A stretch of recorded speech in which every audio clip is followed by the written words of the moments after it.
Some pretty big crypto news came out in the last few days, including the announcement of a new stablecoin project called Circles. This was supposed to be good for crypto at first, but now it's turning out to be bad for Ripple and even XRP. It's what they're calling the RLUSD killer.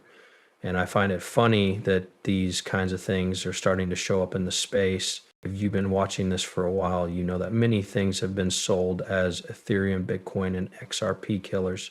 Almost every cycle has something that makes it known as the X or so-and-so killer. But I want to talk about this in this film. The channel, everyone, my name is Nick. And if you're new to the channel, say hello. Brother, you should subscribe to this video because it's about RLUSD and what's been going on in the last 2 weeks.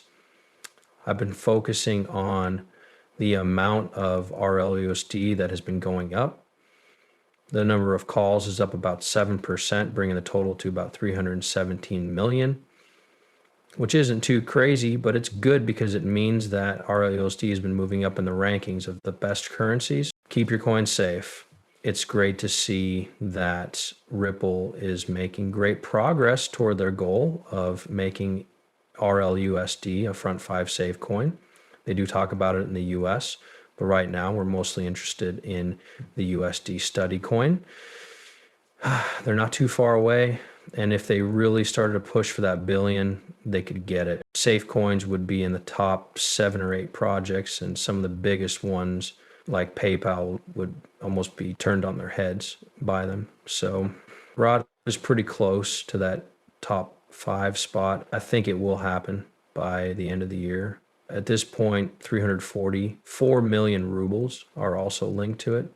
CoinMarketCap hasn't said yet. We're a little behind on getting a full report on RapUSD, but I've been keeping an eye on the monthly transfer amount because it's tied to RapsUSD and is worth over 1 bill of 500 million zero each month. This is 82% more than it was 30 days ago, and there are now more than 310 buyers of RLUSD. The market cap for RLUSD has grown by more than 100%, so we can see that growth. But you may have already noticed something, and I'm sure a lot of you will too. That's right, a lot of RLUSD is on Ethereum. There's no doubt about why this happens. The DeFi market is to blame. This is something else I've talked about a lot on this channel.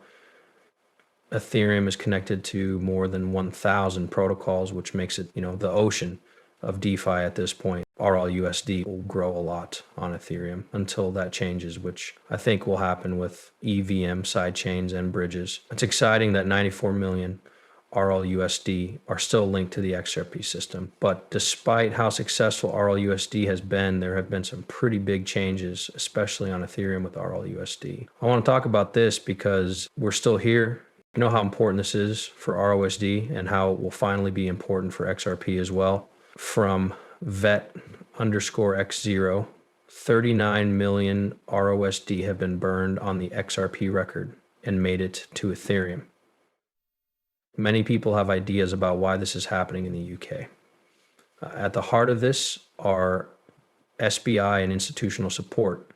But first, we need to take a step background. Companies like Circle and Tether that make stablecoins move their stock all the time. These trades are of stablecoins that belong to the issuer and allow them to quickly respond to shortages and demand spikes on all blockchains that accept them. I believe that Ripple is moving stock around as shown by the latest RLUSD burn on the XRP ledger and minting on Ethereum in answer to need. At the same time, there were big ETA protocol listings for RLUSD, which I'll talk about next. In this case, stock is sent to the BTOC2 group, and Ethereum mintings end up in their pockets. TC2 was a crypto trading service based in the UK. It was bought by SBI Holdings in 2020, and they handle over-the-counter trades and swaps for banks. So we have the latest news from RL Tracker over here, as well as a report on the burning and minting of Ethereum. On the Ethereum side, we could see everything on the chain and keep track of it. Finally, there's B2C2.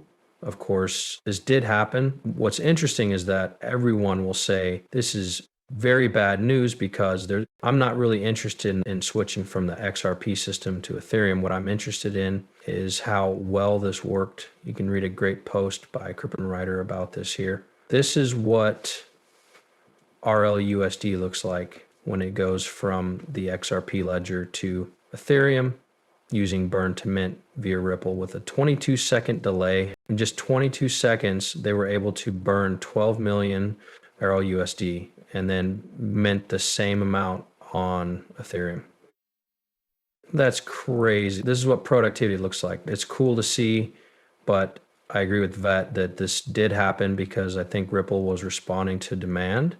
If we look more closely, all they did was add, ROUSD, which means users can now lend and can borrow ROUSD through a V3 Ethereum core market. There are 50 million ripples available. They told us not long ago that the number of ripples in US dollars is rising quickly from 0 to 76 million in just 4 days. This is precisely why these moves happened. A lot of people thought Ripple was getting rid of the XRP system whenever we see something that is not linked to or helpful for XRP. Aside from that, Curve Finance also opened the ROUSD pool, and it came in second by volume on Curve, which, as you know, is a huge curve with almost 370,000 fans. We could see that the TVL was sitting on about $52 million. 0 cents. We could see that the DeFi market for USDRL is still growing, but I didn't check it today. I think it's safe to say that this is now well over 70 million. Let's talk about the RUSD killer now. This is what Circle has to say. I just want many people to understand that, when we think about this space, I've recently talked about it in terms of crypto, things like what is XLM or XLM perform better than XLM. It's pointless to compare likes because many people will win. It's also a waste of time and energy because Ripple won't be the only stable coin used for payments or projects. XRP won't move all the money. These conversations sound like they happened 5 years ago. The world is very different now. We know that the future has more than one path and that more than one person will win. Circle will be one of them since Ripple will be back. There's no need to say things like, oh, this is the Ripple killer. Do you agree? No, I don't think we need to have those talks. As I said, we have news now, so let's talk about Circle payments.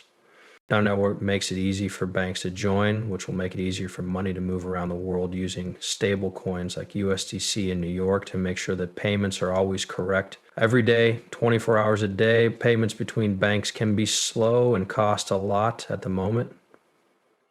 CPN's goal is to improve the banking system so banks and payment companies can use it. Absolutely reserve digital. Dollars and euros can be sent at the speed of the internet with CPN. It's faster, safer, and always available. And you can program it to handle payments for invoices, transfers, financial services, payroll, and payments to contractors. The biggest banks in the world are working together to make a network that all banks can use.